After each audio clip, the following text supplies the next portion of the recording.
A question of the day, text or call. Enjoy this chapter. Don't forget to vote and comment.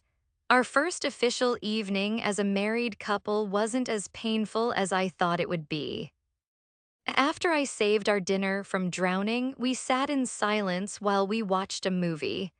I chose it for myself, but Costa decided to stick around with me. He spent most of it on his phone anyway. Our second night together was also way more tolerable than the first. Costa called another truce before we got into bed, so we agreed to just stay away from each other while still sharing the duvet. Unfortunately, any potential progress we may have made during our one-day honeymoon went out the window the next morning. What the hell is that? I groaned into my pillow, scrunching my eyes shut. I don't know, shut up. He's so moody in the morning. It's still going. Please God, why is it still going? Well, your talking isn't fucking helping.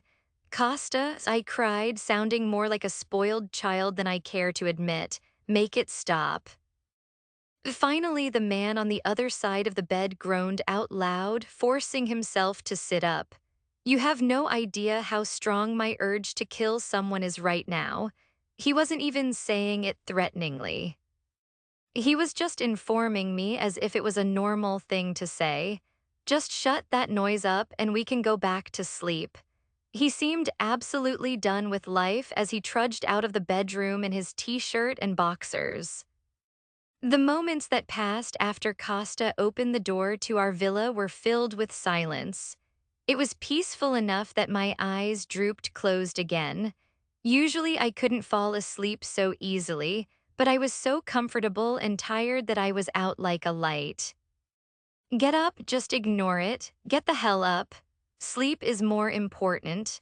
Seconds later, the duvet was ripped away from my body. The cool air of the room stung against the bare skin of my legs that was exposed by Costa's t-shirt. My eyes flew open, taking a second to adjust to the darkness of our room.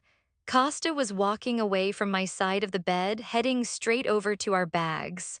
What? I won't tell you again, Millie. He was busy shoving things into our bags while I watched through groggy eyes. The way he glanced back to check if I was out of bed reminded me of the way Mrs. K used to wake me up. And I thought she was aggressive before I met Costantino. To further encourage me to get out of bed, he then yanked open the curtains.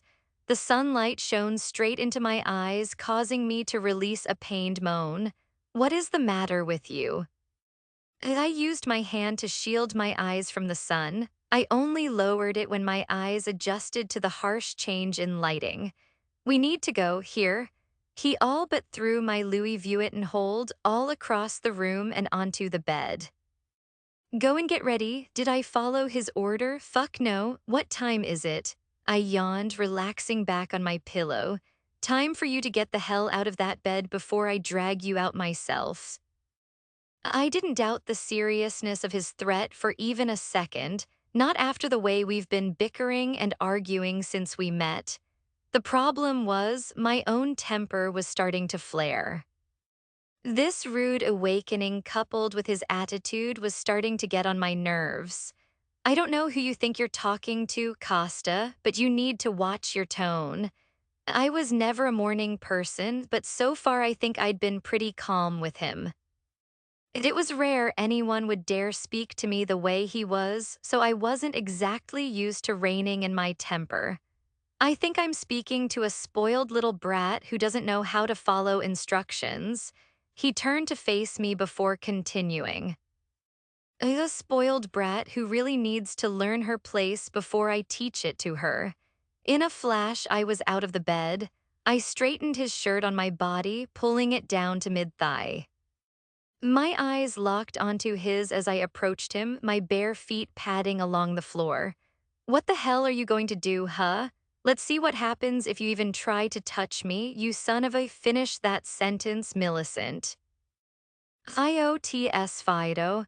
I dare you. He also took a step closer to me in an attempt to intimidate me. The height difference definitely played to his advantage, but I didn't let that deter me. I was furious, and that fury pushed me to say the one thing I knew would get to him. A sardonic gasp escaped my lips. Oh, that's right, I forgot you have mommy issues, right? Yeah, I didn't know what happened with his mother, but I knew it was his trigger. That night on my birthday in New York, I told him his mother must be proud of him, and it sparked outrage inside him. It was a low blow, but he deserved it. I knew I was playing with fire before it even slipped out in the heat of the moment, but nothing could have prepared me for the fury in his stormy green eyes. He stepped even closer so that his chest was pressed against mine, forcing me to crane my neck to maintain eye contact. If you ever so much as breathe a word about my mother again, Millie, I promise you I will put a bullet in your head. Wife or not, I'll kill you. It was that moment that reality truly kicked in for me. The emotions from the wedding hadn't caught up with me yet. Yesterday, I didn't cry or break down like I anticipated I would, but this was the trigger that I needed.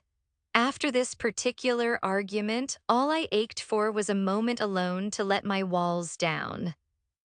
I was reminded I hadn't just shared a bed 2 nights in a row with my new husband.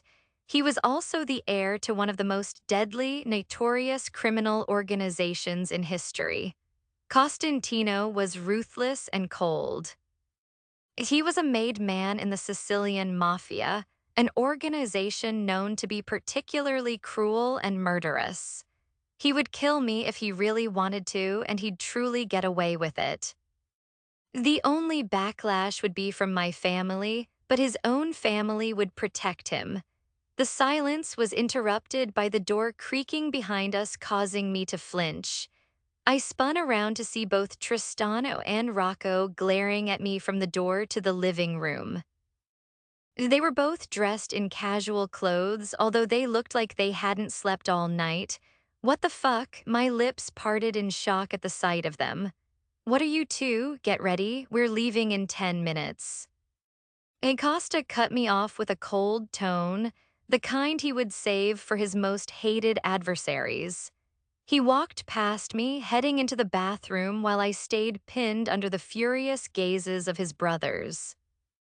If I thought they hated me before, I'm sure they were just as ready as my husband to kill me. So even after our ice cream adventure, all the truces, and a weirdly peaceful night, Costa and I were back to square one. We were back in the exact same place we were when we first met in New York on my birthday. And LT and LT and LT and LT and LT and LT and LT. Then GT and GT and GT and GT and GT and GT and GT. And LT and LT and LT and LT and LT and LT and LT. It turns out it was 6 a.m. when Costa's brothers stormed into our villa demanding that we, or he, come home immediately. My guess is they spent the night working and then some shit went down. Now they need their older brother to fix it, so they came to get him. Just like he said, within 10 minutes we were outside the villa getting our bags into the car. The three of them made sure to speak in Italian the entire drive back to their house. They were having an intense conversation which often led to them raising their voices. They didn't once acknowledge me sitting in the back with Rocco. He even made sure to keep a huge gap between us in the car, and my purse was also between us. Meanwhile, I sat there with my sunglasses covering my sleep-deprived eyes.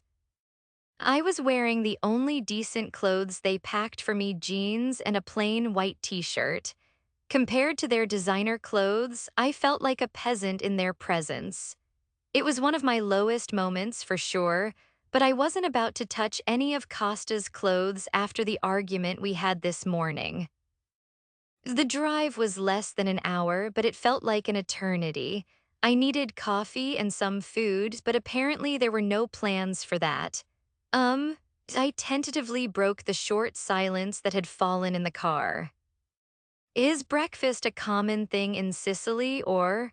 I mean, yesterday I had to drag Costa to the shop just to get some items for breakfast. I took off my sunglasses, looking between the three of them waiting for someone to grace me with an answer. You can eat when we get to the house. Costa sighed, keeping his eyes focused on the road. Well, what about coffee then? I rose an eyebrow at him when his eyes met mine in the rear view mirror. Posso strangolarla per te. Can I strangle her for you? Rocco muttered, sending me a scowl. Presto, finché lo fi soffrire. Soon, as long as you make it hurt. Costa replied, and Tristano chuckled to himself in the passenger seat. Zereb unpiacere per me. It would be my pleasure. Rocco sent me a sick grin that sent chills down my spine. I pressed myself tighter against the door as if that would help put more distance between us. I had no clue what they were saying, but I knew it wasn't good for me. Rolling my eyes, I slid my sunglasses back on before relaxing back into the leather seat. Another 20 minutes passed before we pulled up to the house, as Costa called it.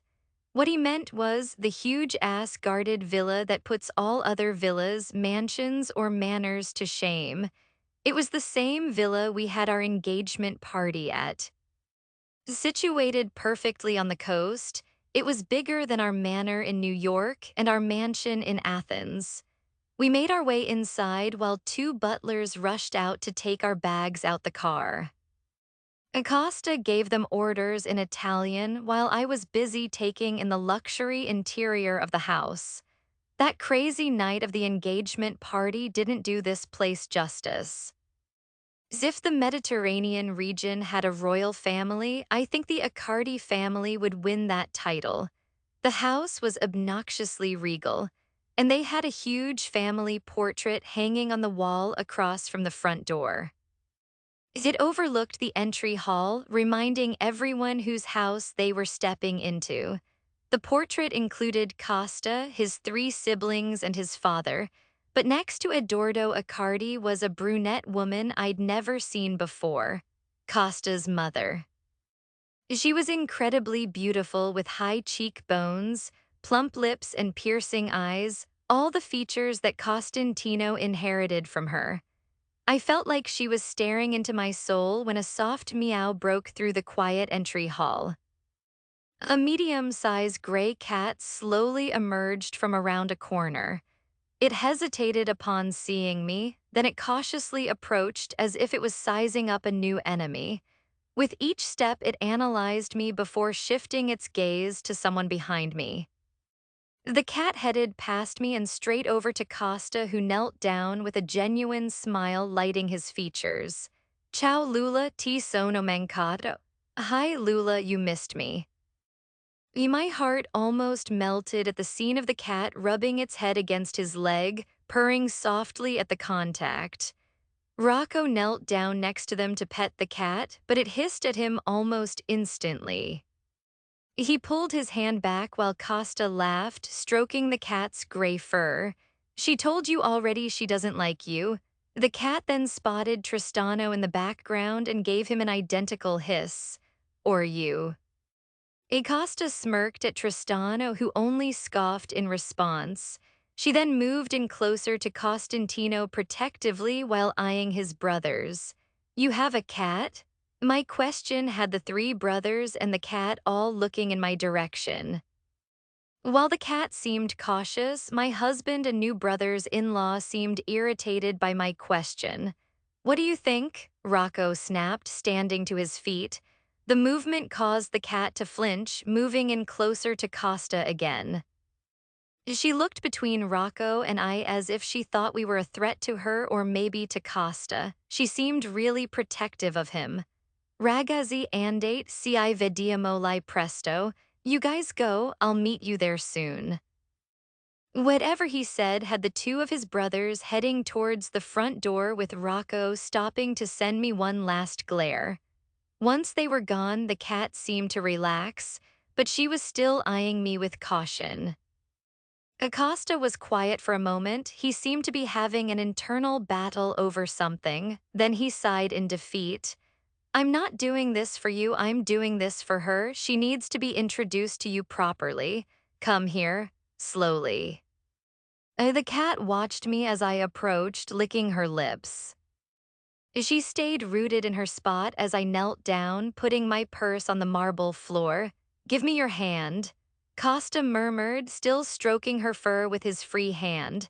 She needs to get used to your scent first. He held out his left hand, the one with his wedding band on. I gave him my hand and he gently clasped it, bringing it closer to the cat. Lula, this is Millie. She's my wife. His voice was soft as he introduced me, surprisingly, as his wife. The moment he said that word, Lula meowed, turning to look at him. I know, I feel sorry for me too. She's a bitch. A scoff escaped my lips, and the two of them turned to look at me again. Millie, this is Lula. He didn't elaborate on his story with the little cat, so I didn't ask. Hi. I smiled, keeping my hand in front of her while she acquainted herself with my scent.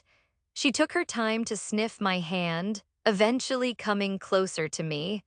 I took that as an opportunity to stroke behind her ear, and she immediately purred at the contact. A warm feeling spread through my chest when she put her two front paws on my legs, resting her head between them. She likes you. He seemed astounded at the sight. Why the fuck does she like you? He also seemed pissed, which made me smile. Why did you think she would hate me? I laughed, still stroking her head. She's usually a very good judge of character. Lula hates everyone.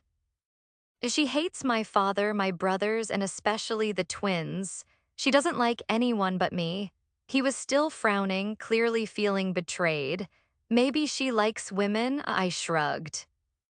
Perhaps you give off feminine energy, so she's been confused all this time. Lula meowed, which I took as confirmation of my theory. On the other hand, Costa was glaring at me. I don't give off feminine energy. If you say so.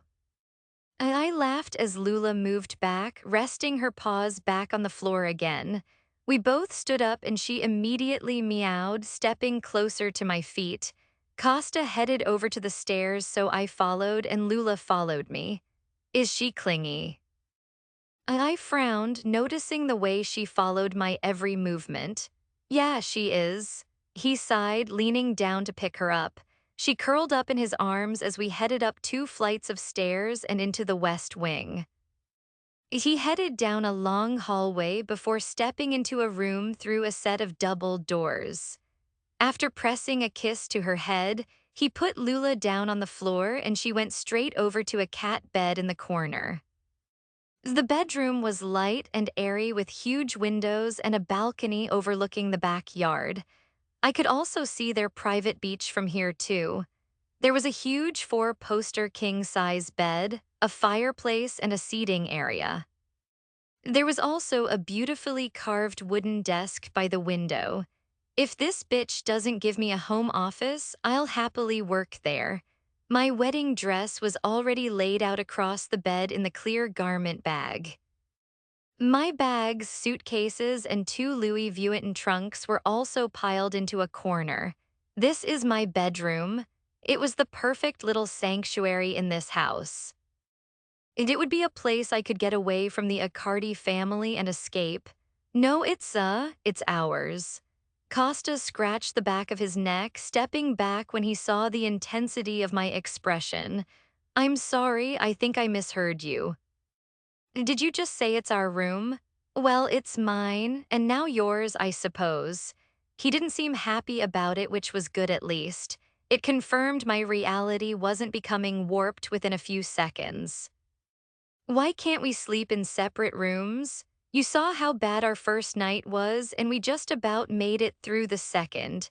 I can't do that every night, Costa. That's not to mention the tension lingering between us after the little spat we had in the bungalow before we left. According to my father, you're my wife, which means we need to share a room. And you couldn't just say no? I rose an eyebrow at him. I guess I'll add this to the list of things I'm blaming him for.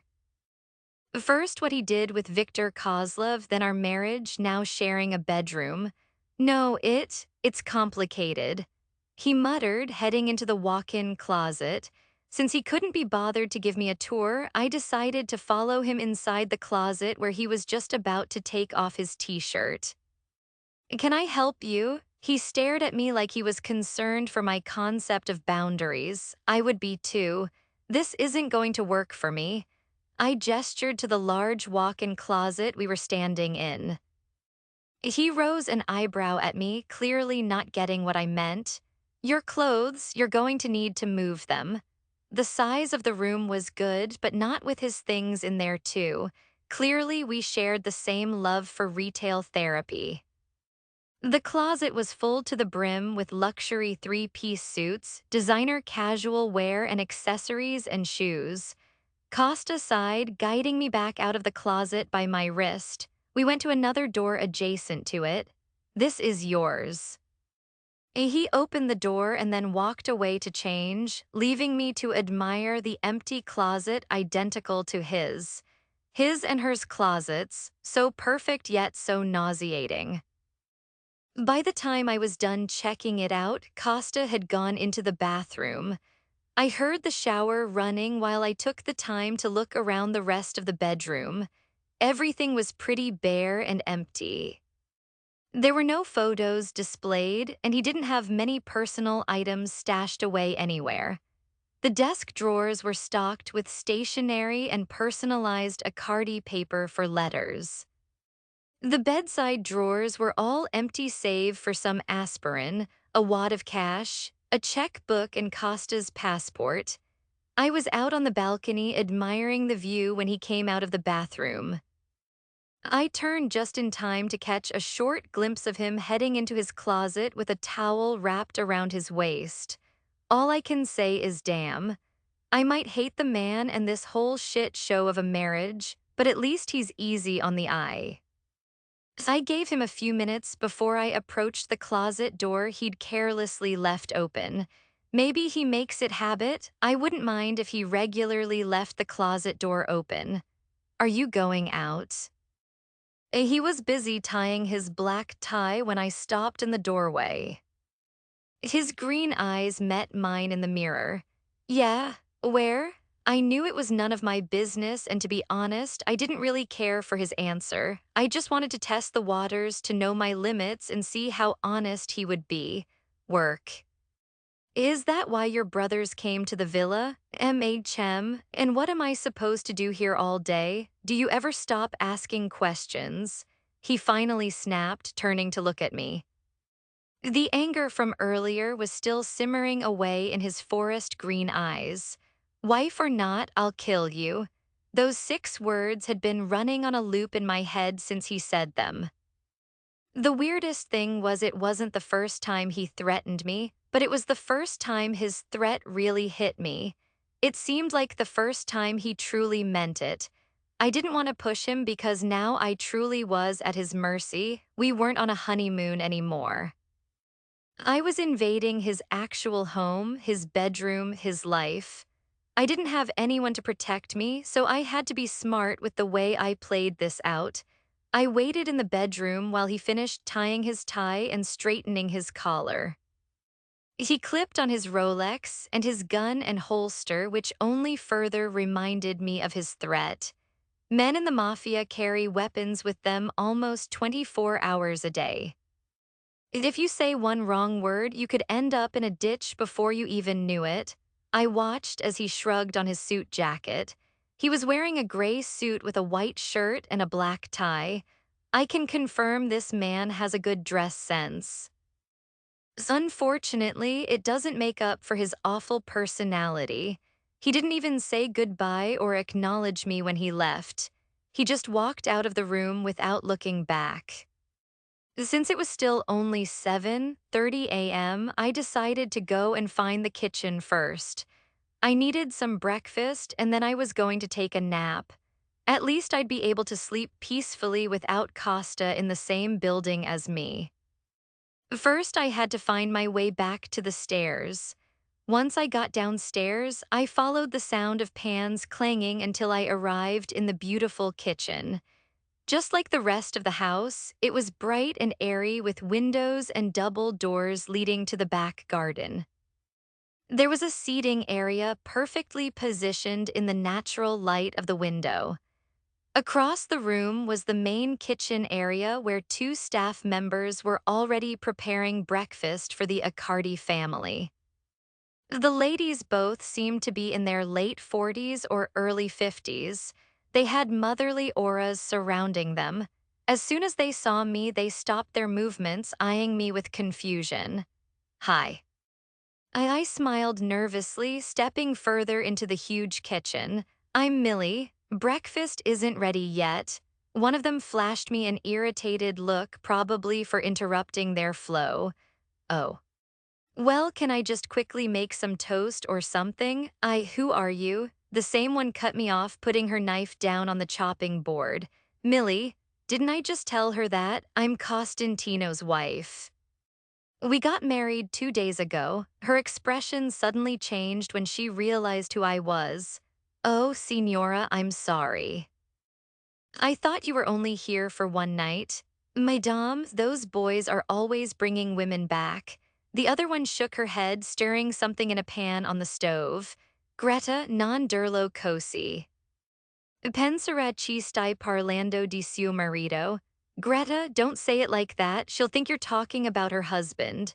Oh no, Greta spun around to face me, a sheepish smile on her face. Not Signor Costantino. He doesn't bring women back. Well, he does, but not every night, maybe every other night. Sir, a laugh accidentally bubbled out of me when I saw their frantic expressions. It's okay, it wasn't. It's a business arrangement, nothing more. He can do whatever he wants.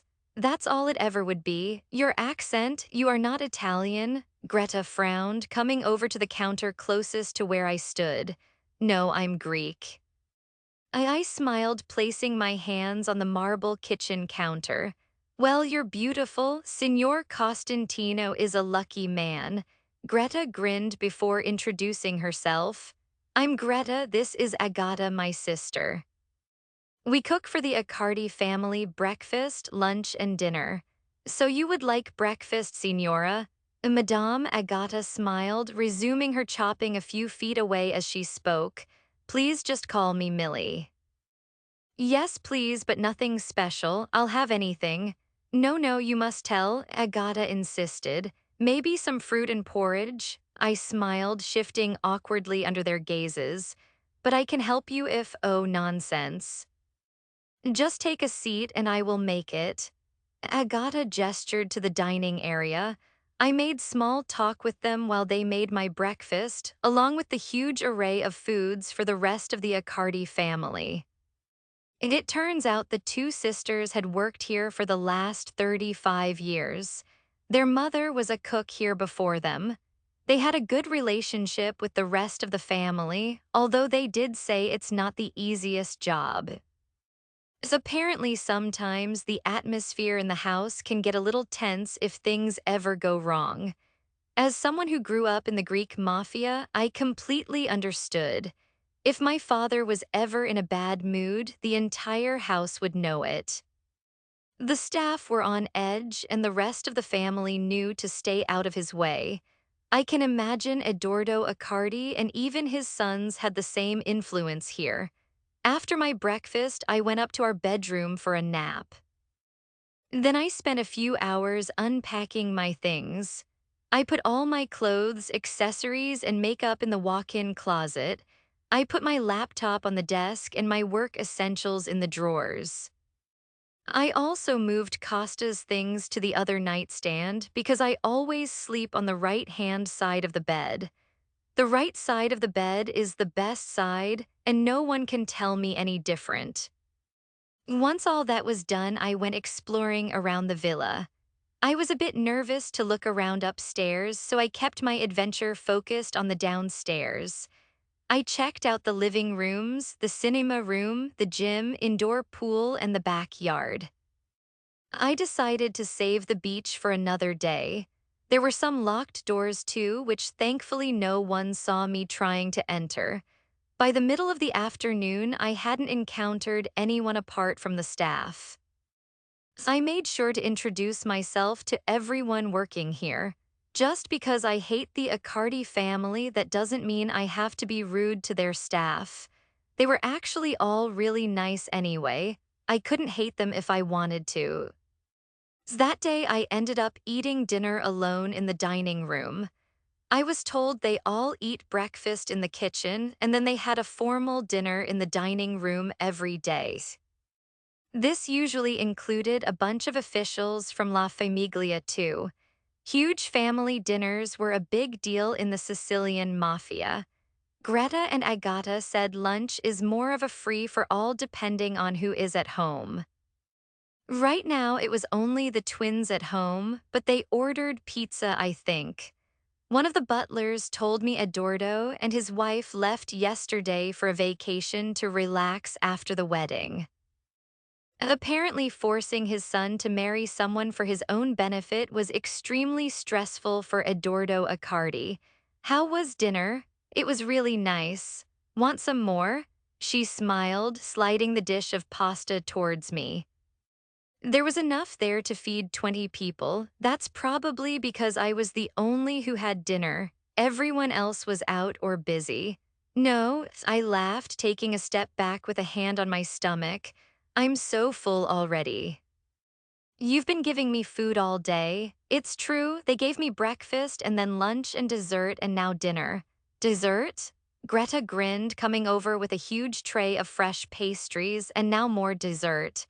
Oh. My eyes widened at the sight of the sugar-coated golden pastries. Okay, but only this once, no more. I spoke in a strict tone and they both nodded in total understanding. I had to put some boundaries in place before I accidentally went up 3 dress sizes after eating all their food. It's so good. I moaned, dropping down on a stool at the breakfast bar. The warm, buttery pastry was filled with a lemon curd. It was heavenly. Number leave them. Oh, but Millie, you said, never mind what I said. I shook my head, taking another bite of my pastry. I'm so getting fat. Well, it's not like I need to maintain my figure anymore. Costa was the only man I was allowed to have intimate relations with, and that's never going to happen. Plus, if I accidentally killed myself by overeating, it would get me out of the marriage. I ate another 2 pastries before I said goodnight to Agata and Gretel, heading upstairs to do some work. I was only meant to catch up on some emails that I'd missed, but I ended up working for another 4 hours. Costantino came home around midnight, barely even sparing me a glance. I only stopped working at the desk. He seriously should have fought harder to get me my own room. Their arguments are so intense. What did you think of this chapter?